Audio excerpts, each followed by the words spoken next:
What's going on, my beat builders? It's a great day to be alive. Don't tell me otherwise. Sometimes when you're working on your music and you're getting frustrated that you're not getting to a sync library or you're just not making great music, I'm going to share 3 external things to help you stay motivated and what I use to help me get past those humps. Tip number 1, focus on something external.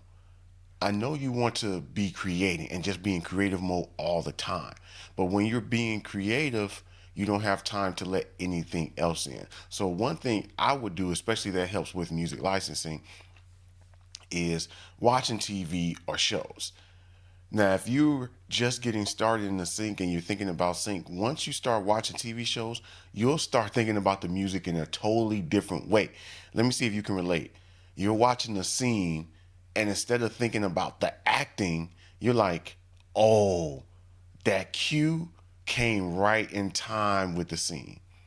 Yes, that's how I think. I'm watching a scene and they did something, and then a song comes on with those exact lyrics at the right time.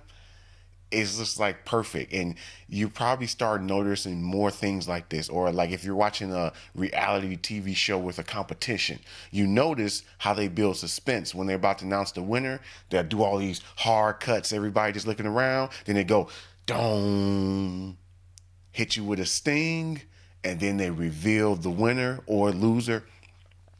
So those little things will help you in your mind. So if you're in a creative hump, take a break and watch a show because it can get you back in the creative hump because it's jogging your mind of, oh, now I know what type of music I can make, or I know I need to make something like this with this kind of sting ending, this kind of emotion, and it would just help you get over that hump faster. Tip number 2, remind yourself of what the starting goal is.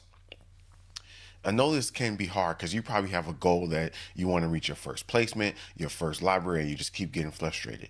Well, again, take a break and just sit down and think about why you're doing it. Now, if you're just making music to make music and you're being happy, that's okay. But sometimes we beat ourselves up when we have these big overarching goals, and we need to take a step back and realize I'm creating this because of X. Whether you want to make a full-time income, part-time income, or just to accomplish a goal. And sometimes when I step back, I don't even bring up the goals that I have related to music production because it's just going to get you sometimes more frustrated. Think about it.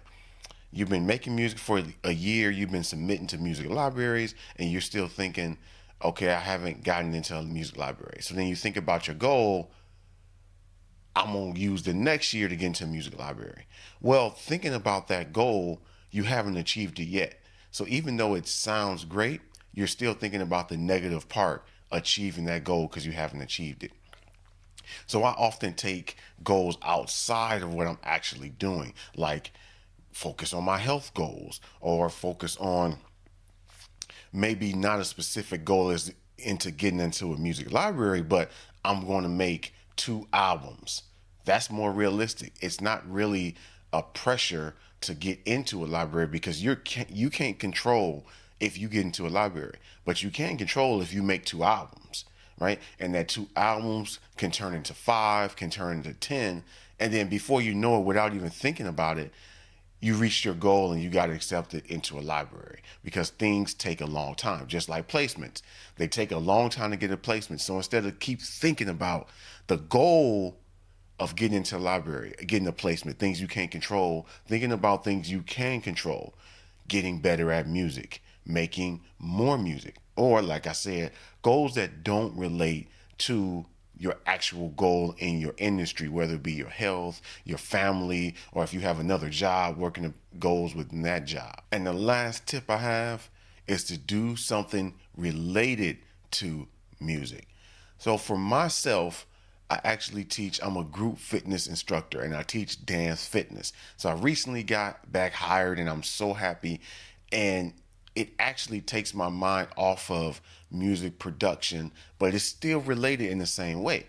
I'm still finding new songs to introduce to my class so I can help them and motivate and work out with them. And sometimes students come to me with new songs. I go check it out. I'm like, oh, I like that songs. So it's related to my making music for TV. And I'm getting this diverse range of music that just helps my music overall and create. Also, I work for an AV company, so I set up sound systems, video projections, but I've mainly been working with weddings. So I'll be working alongside a DJ. Even though I've just started DJing, I haven't been booked yet for to DJ an actual wedding, but I might run the lights, the fog machine, the sparks, and I'm sitting there and I'm listening to the DJ, and this gives me another way to listen to new music and see what people are reacting to, so I can learn how to make my own music better.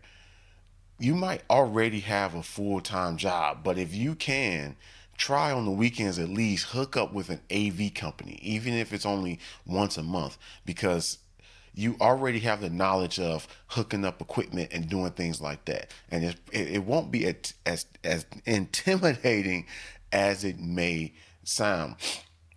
You may not have time to do it. You may have a family. You may want to do other things, but I really advise, if you have extra time on the weekends, try to get to an AV company, because it will just help you take your mind off the music, but still kind of be related to the music. And when you're not thinking about music, that's when you get your best ideas. And I have a last tip. It's not really related to music, but I want to start emphasizing drinking water, because I know as producers we tend to just sit down for hours and hours, and water is good for your body.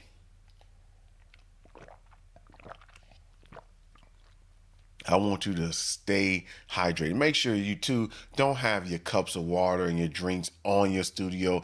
I know sometimes I've knocked it over. This microphone right here is on a moving arm. Sometimes I don't forget my water is on the desk. I move it and it spills. Luckily, I haven't damaged any equipment. That's why I keep my water over to the side, far away from stuff. So if I knock it over, it's just going on the ground.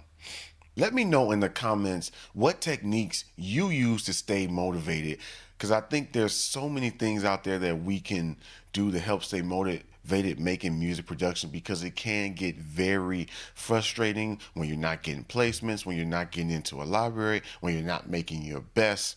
And we all want to stay motivated, because I know you're probably watching this because you have a real love and passion for music. I know I do. I've been making music for over 20 years, and I still just have a passion for making music and listening music and hearing new ideas. Take it easy. Peace.